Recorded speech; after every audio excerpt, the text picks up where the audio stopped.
Assalamualaikum warahmatullahi wabarakatuh. Perkenalkan, nama saya Gusti Meidi Nanafiaska dengan NIM 24109113200027 dengan dosen pengampu Dr. Oski Iliandri, Magister Kesehatan. Di video kali ini saya akan menjelaskan mengenai materi anatomi muskuloskeletal di regiotorakis dan membri superior, serta vaskularisasi dan inervasi sistem muskuloskeletal. Baik, pada regiotorakis, yang pertama di sini ada apertura thoracis superior.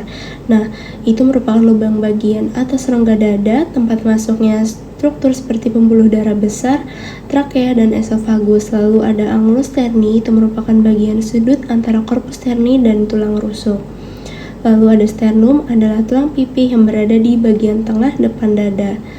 Lalu kemudian ada cartilago costalis, tulang rawan yang menghubungkan ujung tulang rusuk dengan sternum. Itu memberikan fleksibilitas pada dinding dada untuk mendukung proses pernafasan. Selanjutnya itu ada articulatio costochondralis. Itu tempat pertemuan antara tulang rusuk dan cartilago costalis. Lalu arcus costalis itu lengkungan yang dibentuk oleh tulang rawan rusuk ke-8, 9, dan ke-10. Kemudian articulatio intercondralis itu sendi di antara tulang rawan rusuk bawah yang tidak langsung terhubung ke sternum. Lalu spatium intercostal itu adalah celah di antara dua tulang rusuk yang terisi oleh otot interkostal, saraf, dan pembuluh darah. Lalu yang terakhir itu apertura thoracis inferior. Itu adalah lubang bagian bawah rongga dada yang dibatasi oleh diafragma, tempat transisi ke rongga perut. Nah, lalu selanjutnya itu ada otot di sini, regiotorakis. Yang pertama, otot pectoralis major. Nah, lokasinya ini ada di bagian depan dada. Terbagi menjadi 3 bagian. Yang pertama itu pars clavicularis. Itu berasal dari tulang clavikula atau selangka, yang berfungsi untuk mengangkat lengan ke depan dan ke atas. Lalu ada yang kedua, pars sternocostalis. Itu berasal dari sternum dan tulang rawan rusuk atau cartilago costalis, yang berfungsi menarik lengan ke bawah dan ke depan, serta membantu dalam pernafasan. Lalu yang ketiga, pars abdominalis. Itu berasal dari bagian atas dinding perut yang berfungsi membantu gerakan rotasi lengan ke arah tubuh. Lalu yang kedua itu ada otot pectoralis minor. Nah, lokasinya ini ada di bawah otot pectoralis major. Fungsinya untuk menarik skapula ke bawah dan ke depan serta membantu dalam pernafasan sebagai otot aksesori. Lalu yang ketiga otot serratus anterior. Itu lokasinya ada di sisi dada di sepanjang tulang rusuk pertama hingga ke-8. Nah, fungsinya itu menahan skapula agar tetap melekat pada dinding dada, lalu membantu dalam gerakan mendorong atau memukul. Lalu yang keempat itu otot intercostalis atau di antara tulang rusuk. Ini terdiri dari 2. Yang pertama intercostalis externus, berfungsi mengangkat tulang rusuk saat inspirasi. Lalu yang kedua intercostalis internus, berfungsi menurunkan tulang rusuk saat ekspirasi. Lalu yang kelima struktur pendukung otot toraks. Itu ada 2, ada linea alba dan fascia clavipectoralis. Nah, ini sudah memasuki regio membri superioris. Nah, di sini yang pertama ada cingulum pectoral atau panggul bahu. Itu terdiri dari clavikula yang menghubungkan sternum atau tulang dada dengan skapula dan berperan dalam menstabilkan bahu. Lalu ada skapula, itu tulang belikat, tempat melekatnya banyak otot yang berperan dalam pergerakan lengan. Lalu brachium atau lengan atas itu ada humerus, tulang panjang di lengan atas yang menghubungkan bahu dengan lengan bawah. Lalu articulatio humeri atau sendi bahu yang menghubungkan humerus dengan skapula untuk memungkinkan gerakan yang luas. Lalu selanjutnya ada cubita, itu siku, terdiri dari 3 sendi utama yaitu articulatio humerulnaris yang menghubungkan humerus dengan ulna untuk memungkinkan gerakan menekuk dan meluruskan siku. Lalu ada articulatio humeroradialis, itu menghubungkan humerus dengan radius. Lalu yang ketiga itu articulatio radionaris proximalis, itu menghubungkan radius dan ulna, memungkinkan gerakan rotasi lengan bawah. Lalu ada antebrachium atau lengan bawah, itu terdiri dari ulna, tulang yang terletak di sisi medial sejajar dengan jari kelingking. Lalu radius, tulang yang terletak di sisi lateral atau sejajar dengan ibu jari. Itu berperan dalam gerakan rotasi atas.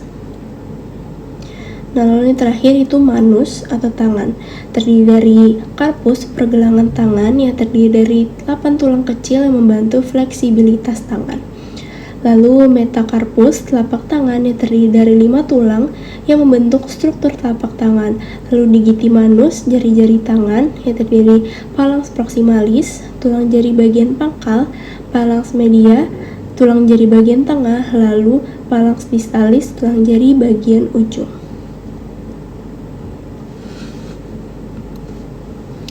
Nah, selanjutnya di sini ada otot deltoideus atau muskul deltoideus. Itu lokasinya terletak di bahu menutupi sendi bahu. Fungsinya mengangkat tangan ke samping atau abduksi, membantu gerakan fleksi dan ekstensi bahu. Lalu otot bicep brachi itu lokasinya di bagian depan lengan atas. Fungsinya untuk fleksi siku atau menekuk lengan, lalu supinasi lengan, memutar telapak tangan ke atas. Lalu yang ketiga ada otot brachialis, itu letaknya di bawah otot bicep brachi. Fungsinya untuk fleksi siku, terutama saat telapak tangan menghadap ke bawah atau pronasi. Lalu ada otot brachioradialis. Ini letaknya di sisi lengan bawah, memanjang dari lengan atas ke pergelangan tangan. Fungsinya untuk fleksi siku, terutama saat lengan dalam posisi netral.